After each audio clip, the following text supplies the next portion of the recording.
What's up, everybody? We've got a new episode here of the Rapala We Are Collegiate Bass Podcast. This season, the 24-25 season for the Association of Collegiate Anglers and on the Bass Pro Shops Collegiate Bass Fishing Series is the 20th anniversary for our organization, and as part of that celebration, we're doing look backs on social media, adding some new programs for the upcoming season, of which we'll have more info out on those here soon. One particularly this week to be on the lookout for.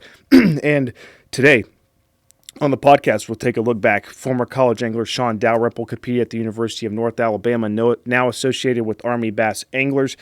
We see him at the championship each year, bringing some of the anglers representing the military academies, competing there at the Collegiate Bass Fishing Championship presented by Bass Pro Shops. So we'll go ahead and bring Shawn in here, man. Shawn, for those that don't know your story, real quick, just kind of start with how you got involved with college fishing as you competed at the University of North Alabama from 2009 to 2011.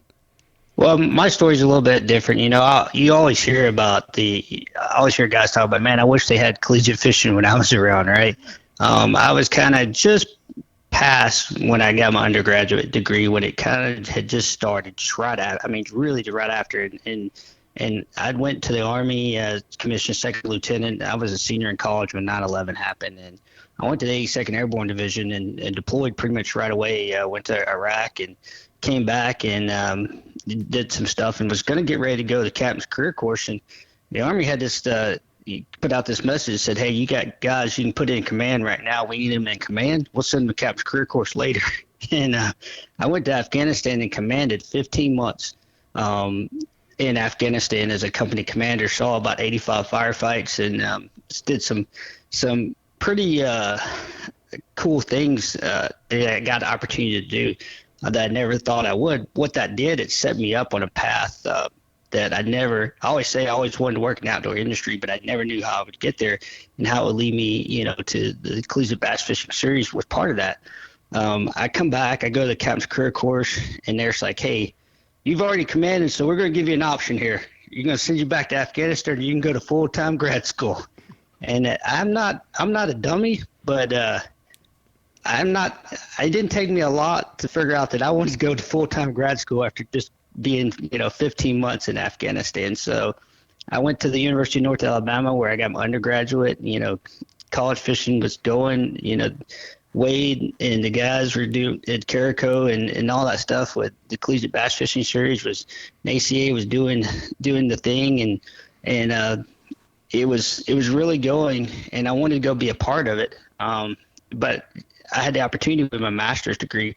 UNA had just had a team for the first year, and I thought, well, I can go in there and as an Army captain coming in there, you have a little bit ability to help those guys in a way that somebody, and especially in a program early on in 2009, that they may not necessarily have the ability to reach out.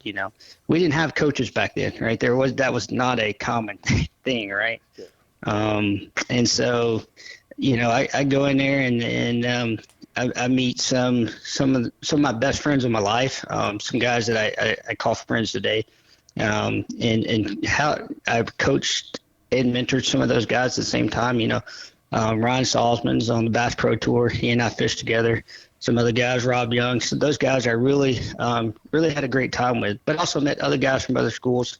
And what it did for me, it was just I met, a camera guy. I always say, I get asked a lot by high school anglers, like, how do you get into the business? And I say, man, there's no right or wrong answer to this. And mine goes back to, we're fishing a tournament and they're filming, and I had a camera guy part of the one of the tournaments for you guys, and he just stops filming in the middle of that, and I had talked about an event that we had done at Fort Bragg, North Carolina, that went on for 14 years. I started as a senior first lieutenant called Warriors on the Water, where we took about 180 soldiers, sailors, and airmen marine fishing for a day. And he said, I got to tell you about an organization called Army Bass Anglers. And that camera guy, Cody Prather, told me that. And I think pretty much everybody at some point over 20 years have had an interaction with Cody as a camera guy as part of the championship or one of the tournaments or some point. He's filmed at all levels. And so he he did that, and then that conversation right there opened up and led me to where I'm at today, because I finished up, my time at UNA, and I've always maintained a relationship with those guys, but it opened up, and I found my way to Army Bass Anglers, to the point now that I retired 2 years ago from the Army, and I now own Army Bass Anglers and 4 television shows out there. And I stayed pretty busy on all that. And I always say, if it wasn't for, the Collegiate Bass Fishing Series, I never would have been there. But most importantly, I say, if it wasn't for Wade Middleton and what he did in investing in not just me, but a bunch of people. I talk to Wade sometimes, and he says, 20 years, most of the kids nowadays don't even know who he is. But he is kind of the building blocks behind all this. He's impacted so many lives, and he just to see that he gives so selfishly, I think we're all kind of indebted to him. I look around the industry and I see so many people that have come out of the program, whether they're fishing at the professional level or they're working in the industry, or people I just know that have gone on to be successful in anything they work at. It's all because of the Collegiate Bass Fishing Series, the championship, everything the ACA has done. It set the building blocks for all that.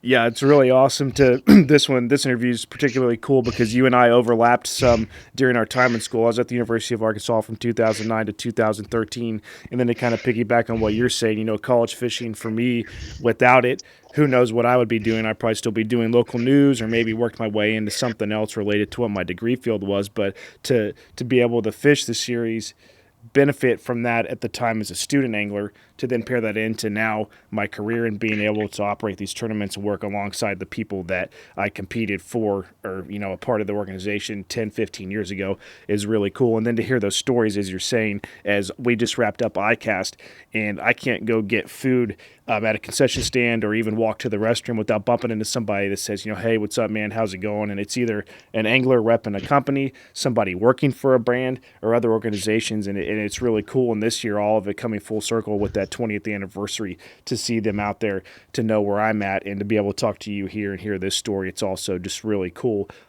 Just kind of a big monumental moment for the organization as we're talking about. Let's talk now. So school finishes. You started this transition into the Army Bass Angler. So for those that don't know, let's kind of dive into real quick what your day-to-day operations look like and what your ties are back to all the programs that you help run currently. Well, so Army Bass Anglers is we're the largest military organization in the outdoor industry. So whether it's Army, Navy, Air Force, Marine, we touch them all. So retired, active, it gives a place for guys, girls, to come, that camaraderie you had when you were in service or still in service, to connect, to come together in the outdoor industry. And it's not just fishing, it's hunting, it's fishing. But a big part of what we do is we have several nonprofits we work with that we've been part of helping raise about $500,000 for Fulton Honor over the last 5 years. And those are Gold Star kids or disabled veterans, first responders, helping them go to college and being a part of that. So we do that. We have our television shows that we do. And what that requires on a day-to-day deal is always, I'm sure you get this call, and you get these high school kids that they talk about, hey, I want to do what you do.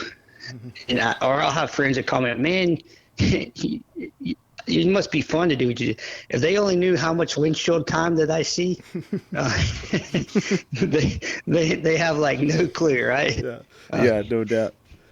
So we spend a lot of time on the road promoting the organization, promoting our nonprofits, and promoting our partners, and that's a big thing we do. But connecting with a lot of the veterans in what we do, that's a big piece of it. The biggest thing we do is try to tell the human side of what it's like to be a service member. It's really, I did that. I got to actually speak at one of the national championships when I was still in college, and kind of get to share a little bit about that.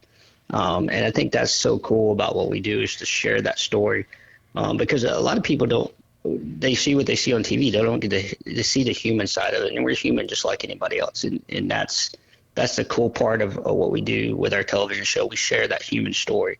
Nowadays, one of the coolest things that I get to do is, you kind of mentioned and alluded to, is I get to work with the West Point, right? The United States Military Academy, and to do the college fishing piece. And it's a cool deal because, I said this, I helped build that program at UNA, and I know what it requires, how to be competitive in college fishing with those guys. And I know the training requirements that West Point has on it, right? Mm-hmm. Any of the service academy, I do this for the Navy, I do it for the Air Force, you name it, I do it for you. And we've talked about it. They would come if they wanted to do it. We do the same thing.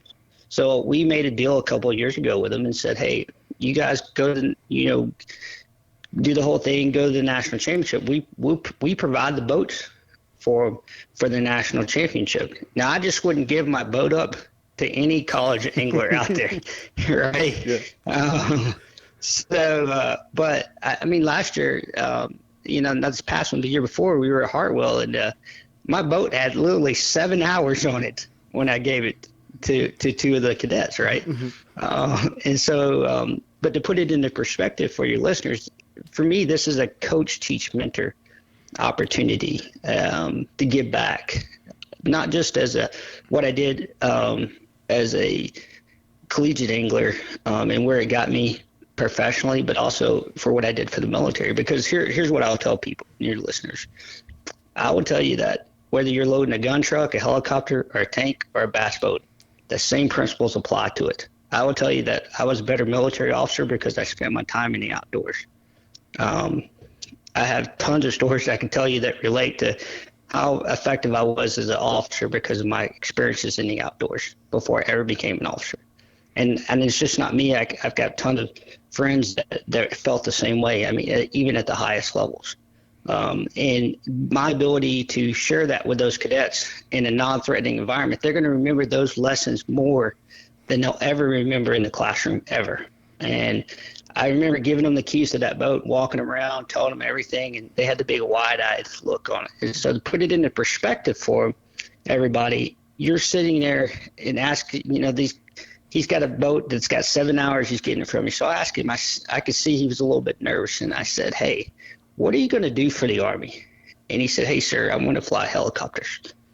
And I said, so here's the deal. We're going to give you a $10 million airframe the taxpayers are. Don't worry about my boat, man. You'll be just fine. And I said, but I can have that conversation with him, and it's a teaching experience for him that you're going to get something that's you cost way more money than that boat one day and have way more responsibility. And it's a teaching environment that he's never going to forget that. Right. That's just one of the cool things about what we do at all levels, from the collegiate level to guys that are still in active duty to people that are retired, is just reaching. I can't tell you how many people have come to us and said, you've saved our lives. Give us a place to reconnect. It's just phenomenal.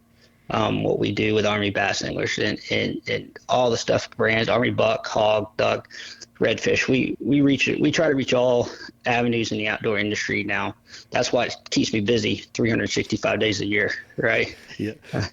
We're talking with Shawn Dalrymple, as he said there, CEO, operating Army bass anglers, former college angler at the University of North Alabama. And as you were talking earlier, storytelling is part of what you guys do. It's obviously a large part of what we do here with Carico on the media side. And I want to give you an opportunity to tell one here in just a second. As we met at ICAST, you were telling us about an angler representing West Point this past year just a couple months ago at the championship, Collegiate Bass Fishing Championship presented by Bass Pro Shops there at Pickwick Lake. And a moment that he talked about kind of his family, their story, his heritage, and what it meant to be able to be a part of the military academy there with the Army at West Point. Just kind of tell that to those listening here. Just kind of set the scene and tell the story about what that angler shared with y'all at the tournament. Yeah, so I think part of it's back to what I want to kind of share the human side of what we do as service members. And I get looked at all the time, and I get asked, what it means, what it means to serve a country, or how did you enter service? When I tell people I was a senior in college when 9/11 happened, and you just see their whole perspective change. So I've talked about that to a point where, like, I kind of share this story, like, for the listeners, that the side to show the human side. Like 2 years ago when we pulled out of Afghanistan, the interpreter that asked the president of the United States to save him, that was my interpreter. At the time, I was still on active duty, so I couldn't talk about it so much. I was the unnamed source in the Wall Street Journal. So I like to share those human side of the stories, and we have a podcast, and Force on Force podcast, we call it the Force on Force Talk, the Tactical Operations Center, because all our shows start there, and we set up and kind of do that. So I want to give the West Point cadets that opportunity to do that at the tournament. It was a training environment for them also, that piece, because they have to learn what they can and can't say to the media. So it's another training environment. So I kind of wanted to give them opportunities. So what I asked them, each of the teams, to talk about what it meant to get away, to come down there, to be part of that. But what I really wanted them to tell was how they ended up at West Point. I think it's very unique how you end up in the service, but more particularly how you end up at West Point, because first of all, you're part of the 1% to serve the Army or the military anyways, but even a very, very smaller part to end up at West Point. And so, or any one of the service academies. So I wanted them to tell that story. And so they each went around, and we got to the last one. And Daniel, we asked him, so how did you end up at West Point? And so, and none of the other, there was two teams there, none of the other three anglers or Todd Messett, who coaches at West Point, knew the story about him. And so he starts telling the story, and he goes, sir, it's kind of cheesy, but I'm here at West Point because of my dad. And he said, I'm a first generation American. He said, and I don't exactly remember where he said, I know his mom, I believe, was Taiwanese, and his dad's from somewhere, same vicinity, but a different place over there. And he said, they came to America, and my dad wanted to serve in the Army so bad, because he said, my dad believes this country is the greatest country there is. And he said, my dad wanted, but couldn't pass the English test. And so he instilled to me from such a small age. And he said the opportunity came to serve, and he said it was because my dad that I'm at West Point, because he thinks this is the greatest country that there is in the world. And I think sometimes as Americans we take that for granted, but to hear it from somebody that's a first generation American, and I said, was just awesome. And I looked at him and I said, so you are the American dream? And he goes, I guess so, sir. And I don't think he had ever had that put back to him right there. And he really was. And he really is. That is the American dream. And be able to connect and be able to a fishing event like that, to be able to hear that story and to get him to share that experience, it was just unbelievable. I looked at everybody in the room. Their mouths were wide open. Todd was like, didn't know what to say. And I'm trying to keep going and try to continue on with what we're doing with the podcast. And you're like, how do you follow up with that? Because you don't hear that story every day, Yeah, that's just amazing. Yeah, especially today. It feels like the way the world's kind of changed and evolved, and as more and more people have made it over here, you're not getting that many first generation people with an opportunity to do something like that. For that to be college fishing, to be able to tie it all together, like you said, and bring it together, man, that is really awesome. And when you told it to us at ICAST, that's one that, like, I'm not going to forget it, and that's why I wanted to bring it up today and have you the opportunity to talk about it. So that leads me into my last question, kind of tying in what you do with the Army Bass Anglers, your time served, as well as now having experienced college fishing and still being tied in with it today. Maybe just kind of a quick summary, words of wisdom that you might offer to whether it's a high school angler or even a current college angler, maybe either offering perspective on the opportunities that are in front of them and what they can make of it to kind of be in similar positions where we're at, or even, if they're in a crossroads of not knowing what they want to do with their life, whether it's go to college or maybe join service academy or even just working in general, just kind of some life advice is you have a well-rounded perspective on everything pertaining to service, fishing in general, and then just life through experiences. Kind of wrap it up a little bit if you can. I know it's a lot there, but just some words of wisdom to either prospective high school, wannabe college anglers, or even active college anglers on kind of the impact of their decisions currently on the rest of their life. Yeah, definitely. I mean, I can tell you that every decision that I made in the military led me to where I'm at in fishing. It set up everything I did. So the advice I would love, I talk about this all the time. That's just life advice. It ties into this, but I get asked all the time with the high school anglers, and you talk to college anglers, how do we get into the business? Here's what I'm going to say. I always go back to the John F. Kennedy quote when he talks about the country. Don't ask what your country can do for you, but ask what you can do for your country, right? And I think what way I apply that to working in the outdoor industry, and I'm sure you can relate to this, the biggest thing is you have to be able to provide value added to your partners. You have to be, I heard Wade and I talked about, you have to be part of the solution to everything and be a value added. Don't ask what they can do for you. Be a valuable what you can do for them, right? And so I think one of the biggest misunderstood thing it's not about fishing, or it's not about hunting or whatever. It's about your ability to sell and move products for your partners. For high school anglers, I always, even today, I always love going back and boat captaining, working with high school teams. And I always try to talk to them. I say, don't worry about, working with big names in industry. Start with your local business, mom and pop business where you live. Figure out how to promote them. Because not only is that going to teach you about how to do promotion and all that stuff, but it's also going to teach you about business. And you may not fish for a living, or you may not work in it, but it's also going to teach you about that you're going to learn valuable skills for the rest of your life. I think sometimes we get too big eye in the sky of all the big companies, and we forget there's so many of these, the high school, there's so many of these smaller companies around that we live, that's where we need to be working and focus our efforts on. And then the college guys, the same principles apply to there. How do we work and promote our part? I can't think of how many times I've sat at those through those championship dinners, and every one of the pros that's ever come up there have said the same, almost exact same thing I'm saying there. But the biggest thing I can tell you from a life perspective as I wrap this up, don't force doors open that don't need to be forced open. Let it come to you, because you won't be at the right place if you force doors open. You're going to be at the right place that you're supposed to be at when the right times come. And I'll end with this story. I shared this other day on our Facebook page. Everybody knows about the debacle that happened with ICAST and the flights and everything like that.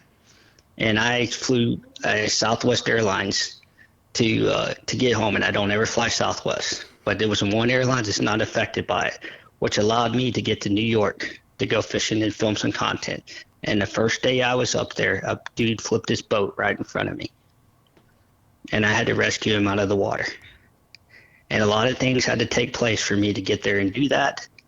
And I wasn't there because I wanted to be there. I was there because I was supposed to be there. And I think the life lesson for all of us is appreciate where you are and enjoy the ride, and you'll figure your path along the way.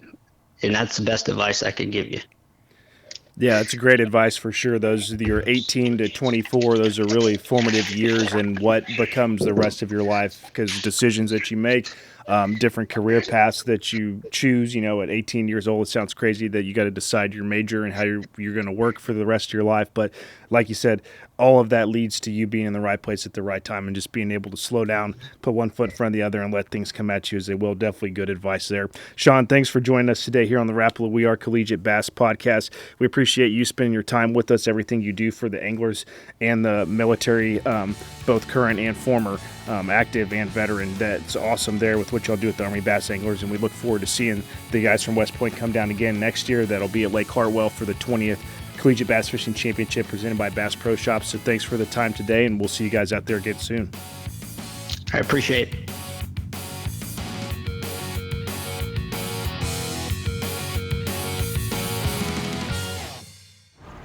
Welcome to Minnow King. How can I help you? Everything looks good. I'm friggin' starving, man. Been spawning all morning. Ugh, TMI, bro. What do you want? I'll take a Crush City freeloader and gizzard shad. Anything to drink. Water. Pull ahead, please.